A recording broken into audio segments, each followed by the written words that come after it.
In 2013, a documentary called Kids for Cash was released. The film details a 2009 scandal in the U.S. justice system. Two judges in Pennsylvania received more than $2.6 million in payments from private detention facilities to keep them full. Many children who committed only minor offenses were locked up and subjected to permanent nightmares. And this is just the tip of the iceberg in the tragedy of American private prisons. How did it all start?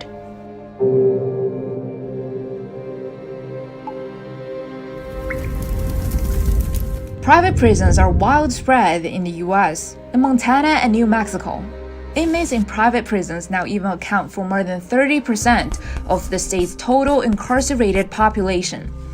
These private prisons contract with governments across the US. Their main income comes from the government's money, and in most cases, it is paid based on the number of inmates the prison holds. So for private prisons, there's a clear logic: more inmates, more money. And given Americans' declining prison population in recent years, private prisons have had to come up with some tricks to deal with the crisis. Trick number 1: interfere with the justice system and lock up more people. As the Kids for Cash scandal revealed, private prisons may pay judges to put people in jail for minor offenses or make people serve longer sentences. A 14-year-old girl, for example, was sent to juvenile detention just because she made a fake MySpace page for her school's vice principal. Trick number 2: donate tons of money to support the Republican Party.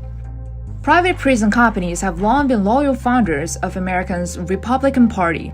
Republicans are much more in favor of private prisons than the Democrats.